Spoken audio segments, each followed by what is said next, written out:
The Habs make a sneaky change with a very tough week, tough schedule coming up. Martin St. Louis has swapped around some of the lines to a lot of Habs fans getting pretty excited with the changes. We have to dive into what Marty has done, but also some new smoke thrown around trade rumors as Pavel Zacha out of Boston's name has been floating around the ethos, and one Habs reporter recently linked him to the Montreal Canadiens for some very interesting reasons. TSN talked about the Habs top line, and some of the stats that we're going to show you are mind-blowing. All of that and more, all coming up on this live episode. Jesse, Monday Lives, love to be here. We got members Frank, Martin, Daniel, or Martin from Slovakia. Welcome in. Look, this is a big day right now because the trade rumors are going nuts. We've been talking about Stamkos. Today we got some Zacha stuff. The lineup is changing a little bit. We got a tough week. I think this is going to be one of the bigger weeks of the season. I'm just feeling it right now. Some opportunities to make some statement games. You have to feel like we're not going to be catching other teams unawares like we were able to last year. So, this Habs team, they're going to be putting in that prep work. And that's really been the motto for this young Habs team. Like, even leading this season, like, all about putting that prep work, getting in, putting that work ahead of time, knowing other teams are going to be ready. But, I mean, Josh, like this week here, a couple big games against some teams doing very well. Some other division leaders here, just love saying that right now. So obviously shaping up for a huge week as the boys are getting ready. Can't wait to break all that down and everything of what that means. Oh my gosh, it's so exciting. We got a lot of people in chat. We got the Chef Hughes emojis. We got the Slafzilla emojis. Remember, if you're a channel member, you can send all the same stuff that Daniel and Martine are sending. Hello, everyone in chat. And you know what, Jesse? Let's just start with that. This week is a tough schedule. This is where we need the fans to pipe in and let us know what you think's going to go down, because this has been something we've liked to do on these Monday streams when we don't have a game, of course. Taking a look, now we got some tough opponents this week. Now, the Philadelphia Flyers, if you go to NHL.com, they show up as last in the Eastern Conference. That's not exactly the truth, and I'll show you why in a minute. But then the New Jersey Devils on Thursday, and then the Utah Mammoth, who have been on a roll this season, on Saturday. So right now, before we get into anything, leave what you think the Habs record this week will be down in the chat, or I guess up in the chat. Let us know what you think. I mean, Jesse, I'm going to be maybe a bit conservative here and say 2-1, just because, it's okay to get a loss every now and then.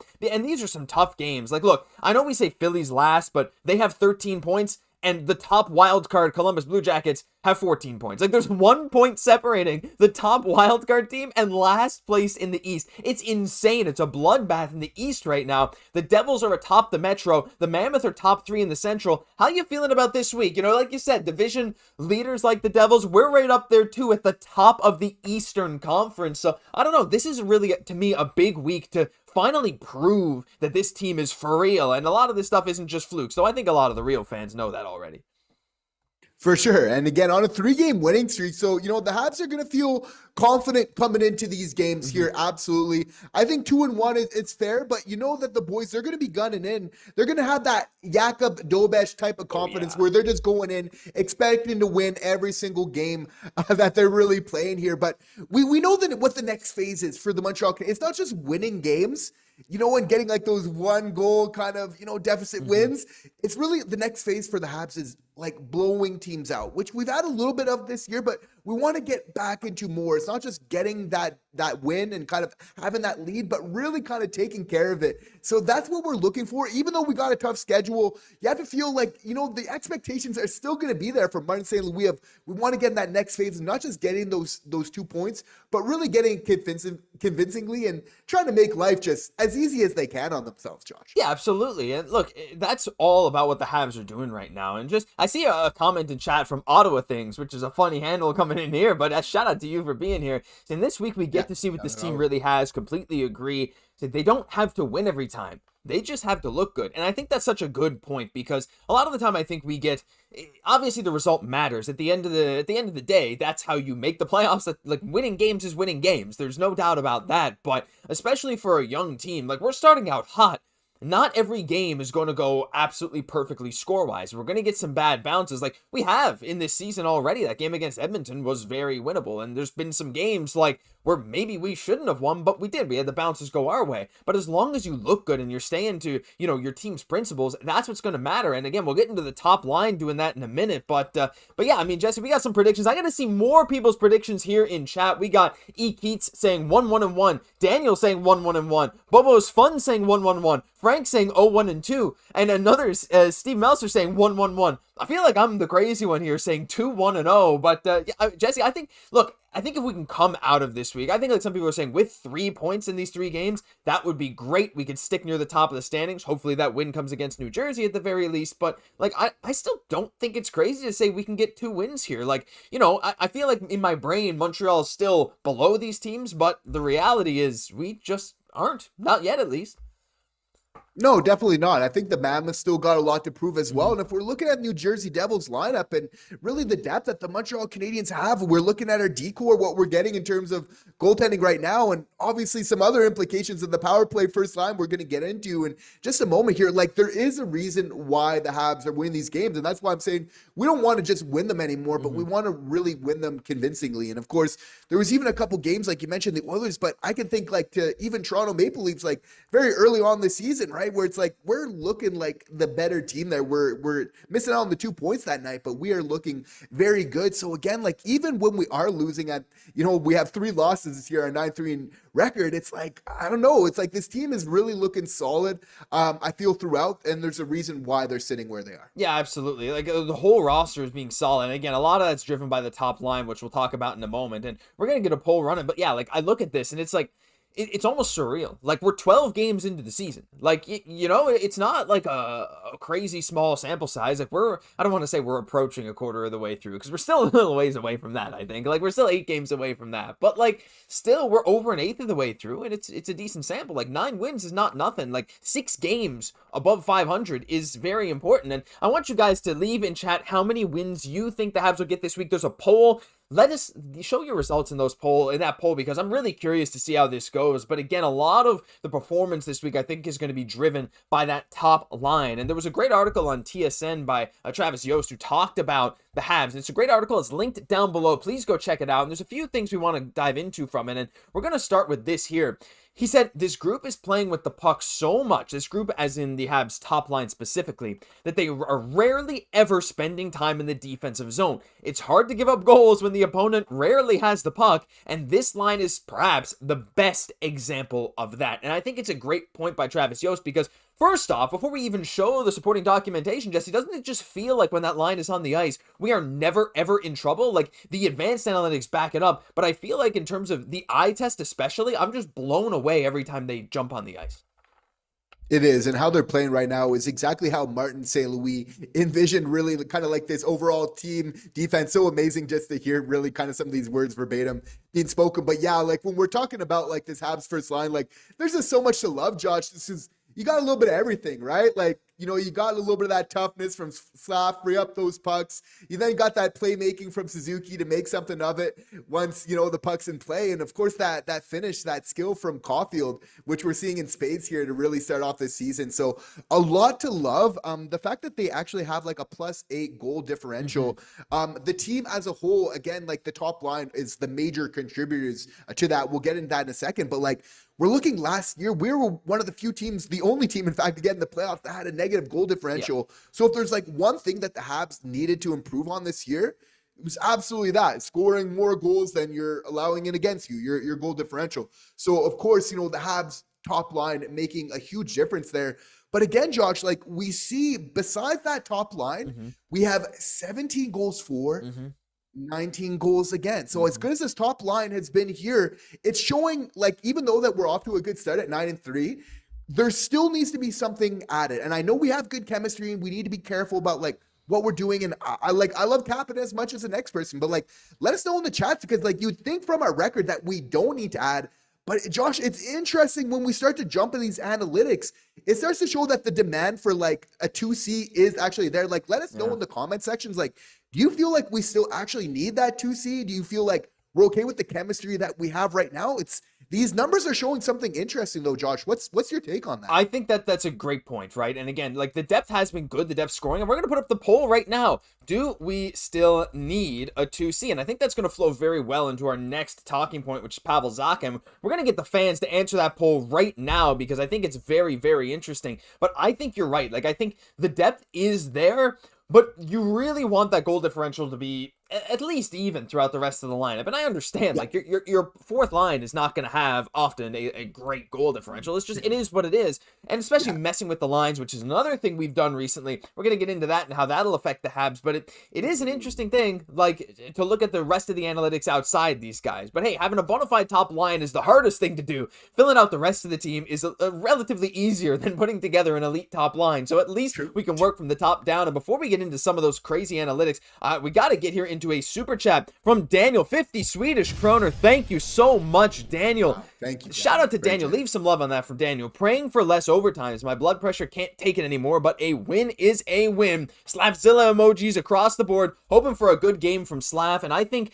Slaf is going to have a week to feast here, Jesse. Again, at Philly especially, look, they have some physical bodies, but they are also somewhat of a young team, a pretty skilled team. I'm interested to see how Slaf goes up against the Philly Flyers and the Devils, and look, the Mammoth, they're all good teams, and you got to think that Slaf's going to have a bit of a chip on his shoulder up against Logan Guhle and his new $10 million per year deal, who's been off to an insane start with the Utah Mammoth. Slaf's going to have something to prove in that game, and motivated Slaf is the best Slaf, so I really think this could be a big week for Slaf, but I also agree on that front. Like, I'd be okay with a few less overtime games if it means we get a few more clean wins.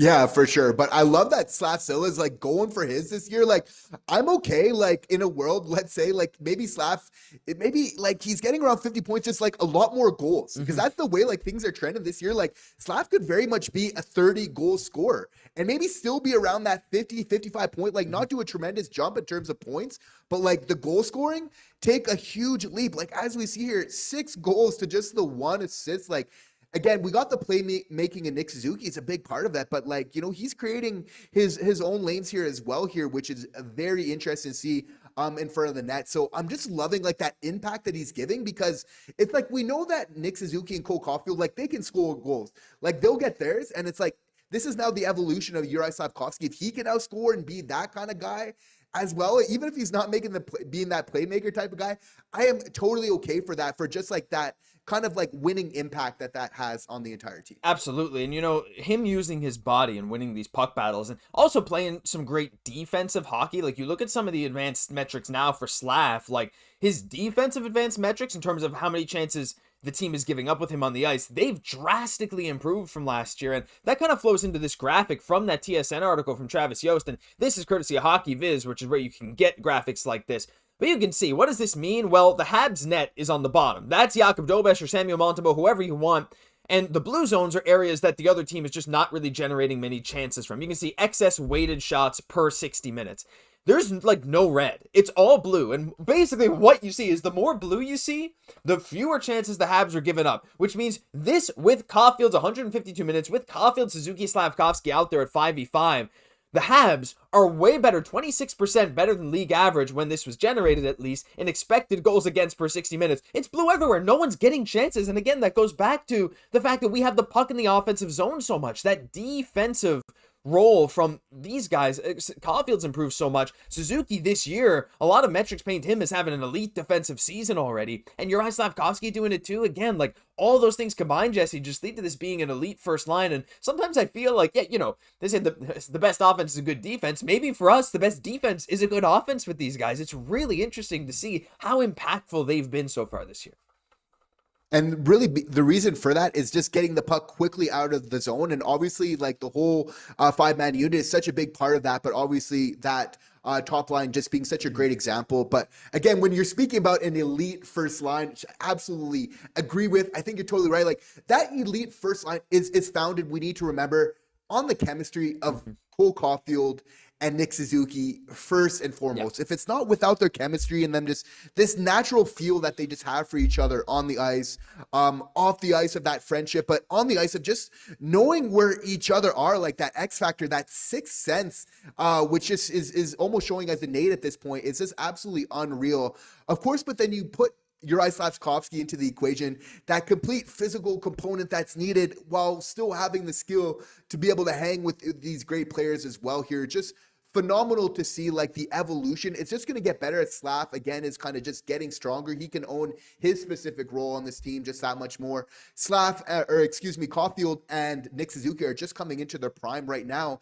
And we see, like, they're scoring on 11% of their shots, the way that they're doing right now. You have to feel as they're getting better, Josh, like we're going to be talking about this more live for a minute because like, I feel like even though that's a very good shot percentage right now, like that's just set to increase as they really come into their own. And again, even just grow further as that unit. Yeah, for sure. And there's a lot of chances this year where like they're generating high danger chances that could go in. Like Suzuki is on a cold streak when it comes to scoring goals, but he's getting chances. He's ringing it off the post. He's like not elevating it. Like he's going to start scoring goals. And we're going to see like these percentages going up. This whole first line, Slaf's going to start getting more points. It's crazy. As Daniel says, it's great seeing Slaf finally coming into his own. Took him 2 years, but he really upped his game after the playoffs last year. And we talked so much, Jesse, especially during the playoffs, of how much, well, and mainly after, I guess, how much that will affect how the players set their baseline going forward. Marty St. Louis spoke a lot about that. When he first got that playoff experience, he realized, oh, dang, if I play at this level for the rest, like for the regular season, that's how you take that leap as a player.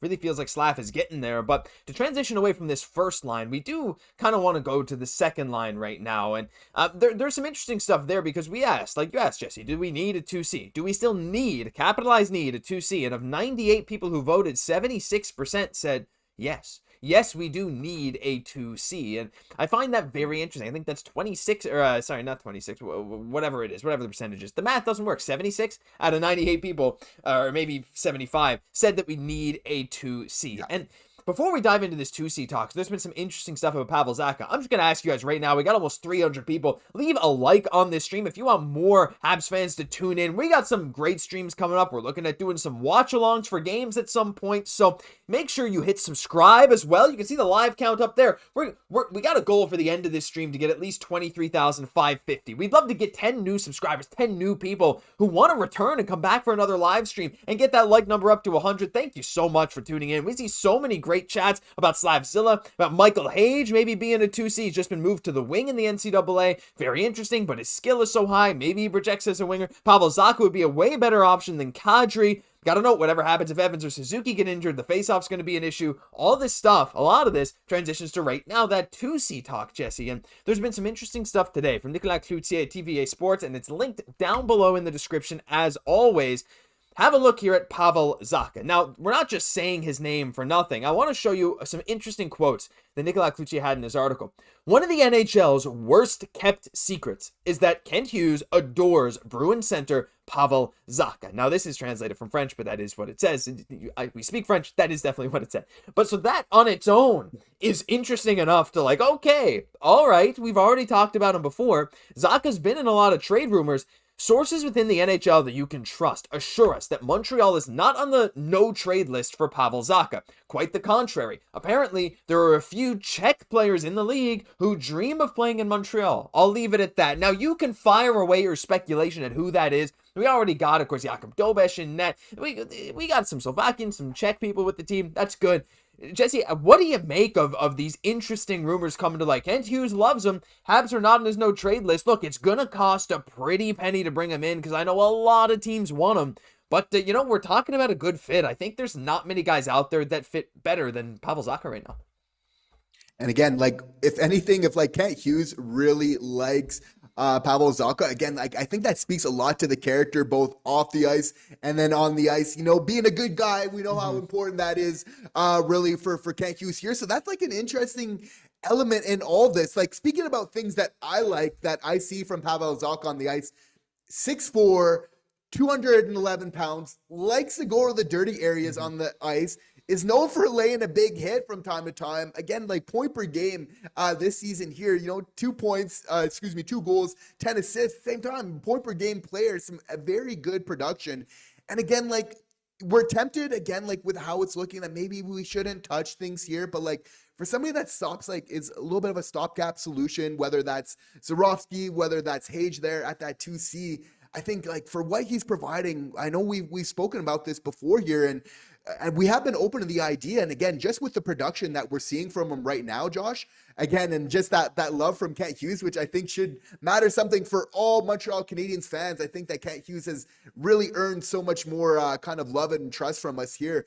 Just an interesting element, which is really making me just that much more interested in this player. Yeah, he's so interesting, right? And again, like someone did point out that he's really only had one season where he's taken 1,000 faceoffs, but even this year, he's averaging just under 10 faceoffs taken per game. So it's not like 1C numbers or anything, but he's reliable on the faceoff, and he can even play a bit of penalty kill if you need him to. But again, he's got some good point production this year. His average time on ice is down compared to the last two, but he's on a higher point pace than the last two, and you can see 58% on the dot this year, 53% last year in almost 800 faceoffs taken, 55% the year before on over 1,000 faceoffs taken. He's good on the faceoff dot. His contract is even the best part about this. Now, the only issue is that this is where it all comes down to, right? Like, the tough thing with Pavel Zacha is that it's a short-term deal. I know that sounds weird because we've been saying how, like, these longer-term deals are also a bad thing. The problem is not necessarily that it is a short-term deal in a vacuum. The problem is there's a lot of teams that really want someone that brings Pavel Zacha's skill set. A lot of teams want this guy, like, especially at that cap hit, which is basically nothing in today's NHL, really, right? Like, that's like a third liner cap hit, maybe. So Pavel Zacha, like, he's in high demand. So the question is then, what would it cost to give up something for him?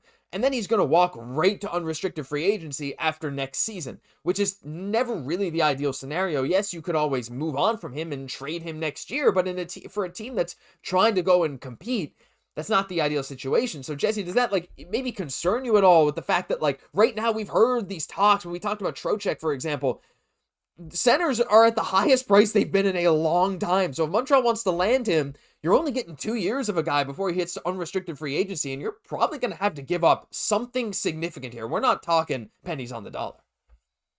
For me, I'm okay with that time frame here. Nice. Again, like with guys like Hage, Jorovsky coming up, like for me, that's actually the ideal thing that I'm looking for here, opposed to like a Kadri, you know, who we know has a little bit more term on their deal here. And the thing also with Pavel Zacha that's interesting to note is his chemistry, how he can play well with other very good players. Again, like he's got an amazing on-ice relationship with David Pastrnak. They got great chemistry together. I look at it as a big takeaway. I say, okay, this can be somebody that we can play with Ivan Demidov that can really just get so much more out of him, especially 5v5, if we're really looking to improve that goal differential throughout the lineup. And again, if we're interesting to note that the Demidov, Kapanen, Newhook line around top lines in the league isn't even that much further behind the Nick Suzuki. They just need a little bit of help, and that could make a quantum difference of what we're seeing 5v5. Again, Newhook, his production has been very impressive here so far. So if I'm looking there, like, I'm seeing lots of positive signs, and I'm not saying like this isn't a demotion to Kapanen. Like he's showing how valuable he is. He can play center, he can play wing. He's valuable. And with Zacha, you got that same flexibility. He can play center, he can play wing also, kind of depending there. So for me, just with these guys that we have coming up, that shorter term deal is almost even more of a reason for me to make this happen. Yeah, and like I like that too. I just wonder. Again, I wonder, like, does Boston start with someone like a Reinbacher? Does Boston start with like someone like a Hage? Does Boston? Right, you'd think, but I don't think it's that Boston's dictating the price. I think like a team like Vancouver, who's hungry for a 2C, is going to come in and say, "We'll give you Tom Willander," which is their top defensive prospect. And if that's the case, like, see, that's where I would start to diverge, right? So I'm just saying, like, I think there might be a line that other teams are setting that's going to almost try to price Montreal out. But you know what? You never know, because Kent Hughes has a good relationship with Zacha, Jesse. Like, you never know if maybe he can work some magic at the same time. I'm just worried about other teams, even though Kent Hughes has a good relationship. Because again, like, we're not the only ones in this situation. But the good thing about the Habs is that we have the luxury that we don't have to rush into this, like some other GMs feel like they might. For sure. And the fact that it appears like we're not on his no trade team list is amazing. So it seems like Pavel Zacha would be interested in coming to the Montreal Canadiens, and why, you know, who would, you know, blame him really? That's the good part here about the Habs playing well. Is now when you start to come into trades, is like when your team's starting to play better and you're showing the potential of what this team can do. That helps with, like, that's the difference maker between, let's say, us and the Canucks, for example, which obviously have been gunning for a center for a long time here. So huge factor in all of this. We know there are some other names on that list. Like Kent Hughes, like, seems committed though to adding a 2C this year, which I find very exciting. Like, and we don't know when it's going to come, right? Like, he's going to surprise us here, but like with the way that the Habs playing, like, could really happen anytime, as he feels like he wants to incentivize them but the analytics are probably playing a little bit more of a role than we really suggest in this. But as we know, they made a list every single team in the Josh. We've done the same, right? Yeah. When we're looking at it here, we're looking at every single team in the NHL who's available, right? Mhm. And so a very interesting exercise, which Kent Hughes isn't done with, but you gotta feel like something exciting is definitely in the works here, before we know it. Yeah, and look, I still see Bo Horvat's name thrown out there every single day as like the ideal target, right? And I can't blame him. And even in this chat, like I already saw people earlier saying, look, instead of talking about one of these guys, let's just give the world for Tage Thompson, right? And like if Buffalo would ever accept that, sure, but by all accounts, they're not going to do that. So it's like, but it could be a name that you don't even expect to be on the board right now, right? Like, and there's so many different things. We got so many people in chat. Ryan O'Reilly is a name that's right here. I'm seeing a lot in the chat. I like that one too. And again, he's that veteran defensive presence, that two-way forward who brings a lot of leadership, which is great as well. So there are a lot of names out there, and it's just a matter of who Kent Hughes like has a decent relationship with. Again, Nashville's like we got a pretty good trading relationship with them, even though we fleeced them on the last one. But like it is what it is. And I want to go back and read some of these channel members because we've been getting so many messages in chat. We're really trying to keep up with it. Again, channel members super chats, we will answer those in priority. Frank saying, was Mr. Turtleneck Czech? His name escapes me. Tomasz Plekanec, he was Czech, absolutely, as Ottawa Things points out. We got some Line emotes here. We got Frank saying, Hage, we have no idea if he'll ever be a 2C in the NHL. I kind of agree with that as well. Like you really don't know.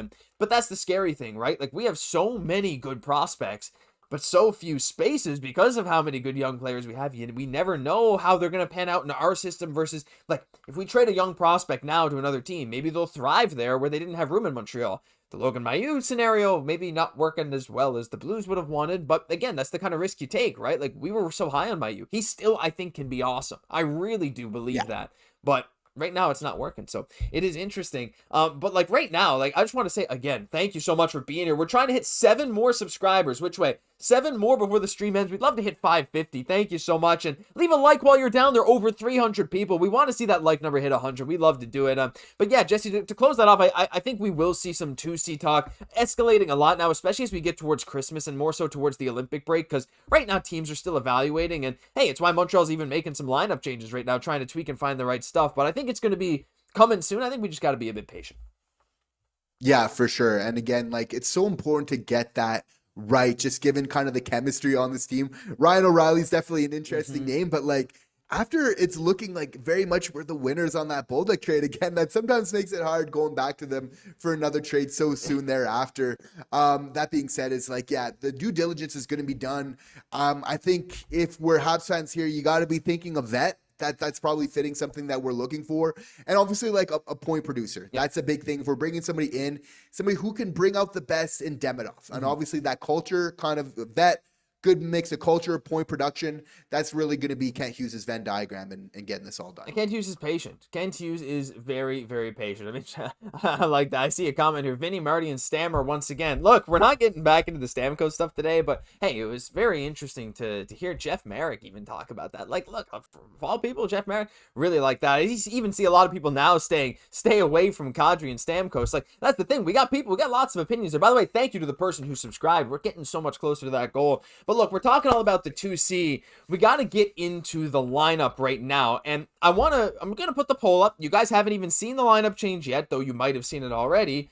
Do you like this lineup change? I'm going to cue this up, and you let me know yes or no as we go into it, because there was practice today, skating at Brassard. There's a lot of questions, but Coach Marty decided to make some interesting changes to the lines. And you might have caught it if you had an eagle eye earlier, because you can actually see the lineup change here in this graphic if you're looking deep enough. But the big thing is that Brendan Gallagher and Joe Veleno have switched spots. Veleno's now on the 4th line with Anderson and Evans. We really just have 3 third lines, I think, at this point. Though I think it's safe to say that Demidov, Cap, and Newhook line's the 2nd line, but hard to say because deployment varies game to game. And now we have Brendan Gallagher back with Dach and Bolduc. Now, let us know in the poll right now or in the chat. We'd love to see your interaction. Do you like this move? Do you like this change? Because me personally, Jesse, I quite like this move. Joe Veleno, I saw a thread a day or two ago, like, how are we feeling about him? I think it was summed up great by the top comment. I think it was on Reddit. Said, look, he works his butt off, but like, he's just not that amazing. And you know what? I love it. I love the effort he's bringing. He's been gritty. He's been trying his hardest. He's winning some faceoffs. But I like the idea of Gallagher back with Dach and Newhook to bring a bit more of a scoring edge. How you feeling about this little tweak? It is just a subtle one, but I think we could actually see some significant changes with how the Habs play in their bottom six in these upcoming games this week.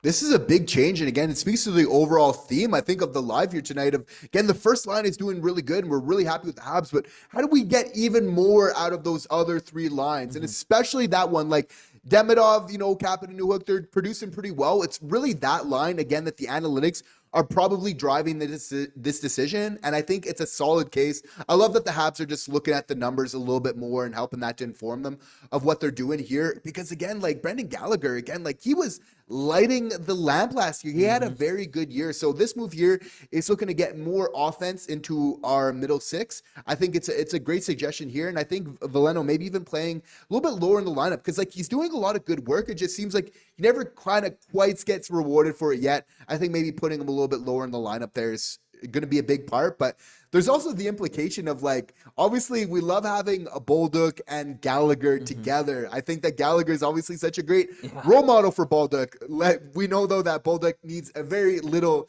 encouragement to get into the fight and to play the game in that physical way that he really does best here. But again, like I think that it's like really those two together will really kind of like, I don't want to say like force, let's say influence Kirby Dach to kind of play that physical type of game on that line altogether that I think is really going to bring out the best in what he has to offer. I've really liked recently that Kirby Dach has started to use his body again. Those drives to the net that I feel like we haven't really seen too much in the last few years. He's been kind of going hard to the net, Josh Anderson style a bit recently, and he saw some good production doing that a few years ago. And so I like that he's bringing that back. And you're right, playing with guys like Bolduc and Gallagher who love to get in those gritty areas, I think could rub off on him very well. And I want to go back to the chat because we got a lot of channel members coming in. Hello, David Darcy from Ireland. Go Habs, go. Mark, or hello to you again. Hello, all you awesome Habs fans. Keep the faith and go Habs, go. We are so excited. We got Sharps9965 saying, I think it's time we bring Florian up and take Veleno out for a few games. And Frank's saying, indifferent to the line change. Should have had maybe an indifferent thing, but I do think it's good, and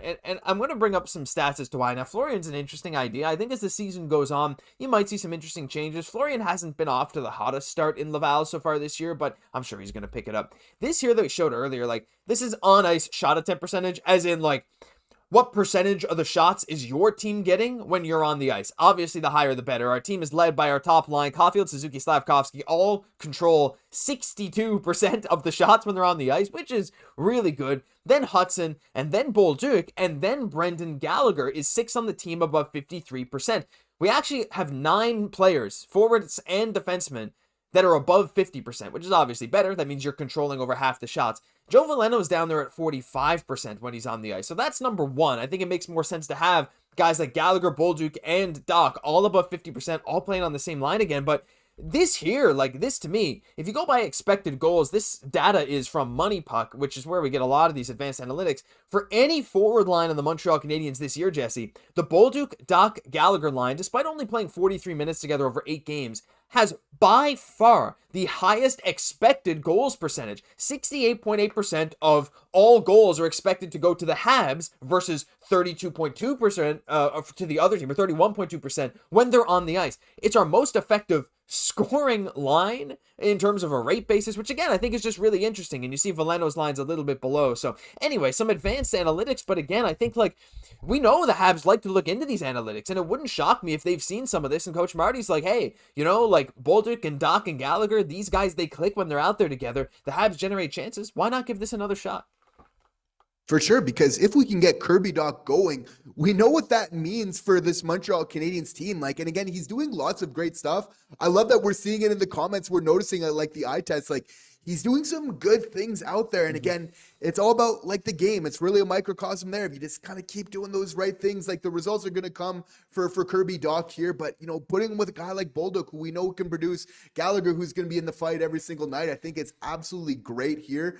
So I think it's both of these players really have the potential to really unlock Kirby Dach. Like that's such a big part of the season. Like if we can do that and really turn that into a success story, it really just, we start piling on the wins that are truly happening this season. Unlock the Dach. That's what we need to do. I mean, it rhymes, so that means you have to do it. I mean, that's exactly what it means. But you're so right. Again, like just looking at this team right now, finding that line that just works with Kirby Dach is something that we really need. And I also really like to see that Zach Bolduc is, I don't want to say bogged down by Veleno, because I don't really think that's the whole case, because Bolduc doesn't really, like, he's still putting in the effort. But, like, he had those 4 goals so quickly this season. He had a goal in each of his first 4 road games, right? Like, he was so on fire.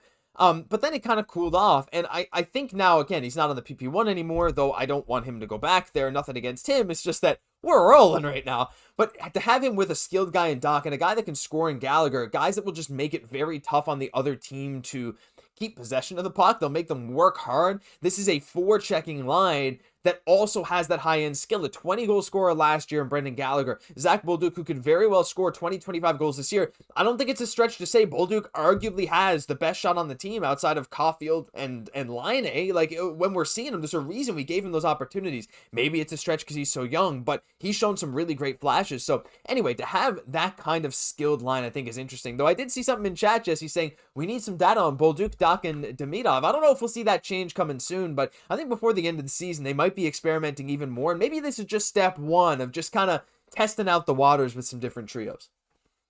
And again, if we're looking to put our best offensive players in our top 6, obviously that makes a lot of sense there. It's just about the fit. You got to feel like Demidov will make it work with anybody there. Dach is showing some good signs, and we got to have a lot of faith in Bolduc and what he's shown us this season. So, I mean, why not give it a shot? I think it's got a whole lot of potential for sure. It's going to be amazing. Well, I want to say thank you to everyone that tuned in. Good morning, guys. It's Kaiden doing it awesome right as we're finishing Hackdock saying unlock Dach as well. This has been unreal. Like, love this. This week is going to be a huge one. Reminder of the schedule this week. We got 3 games this week. And of course, after every game, we're going to be right here with you guys talking about everything. And every Monday, don't forget to mark it on your calendars. We're here doing live streams. Plus, some live watch-alongs coming sometime in the future. You guys get to chat about the game as it's happening. This is unreal. Any final thoughts before we head on, Jesse? This has been an exciting Monday and a very exciting week coming up for Habs hockey. Absolutely. And, thank you all for being here tonight. Obviously, we have so much fun doing these lives here together. Doing the videos with Josh is great, but just so much fun when we can get really everybody involved here. And we, of course, appreciate our new subscribers. Just all of your support. We truly, truly appreciate it. Absolutely. Look, on the way out, we're 11 likes away from 100, and we have 350 people in here. We'd love if we could hit 100. Thank you so much. We do have a comment there. Where can I subscribe? Oh, wait, I already did. Well, thank you so much. And if you didn't know, there's a button down below, right below the video. Thank you so much for tuning in lives every week. Mark, or what time do you start now? It used to be 6:15. It was 6:15 Eastern for months and months and months, but we make a community post every single Monday, and I think we announced it last live stream as well. It's 5:45 Eastern every single week, has been for about a month now, and that's what we're planning to do going forward. So if anyone doesn't have that in their calendars, 5:45 Eastern, mark it down. That's the start time. And also, hey, if you're missing it, click the little notification bell and it'll tell you, send a push notification right to your phone, your computer, that we're going live. Thank you so much. Thank you, Mark. Thank you for being here. Thank you, Roderick. Thank you, Daniel. Thank you to everyone that tuned in. And if you enjoyed, hey, like I said, we thank you for passing 100 likes. Have a great week. Habs hockey is,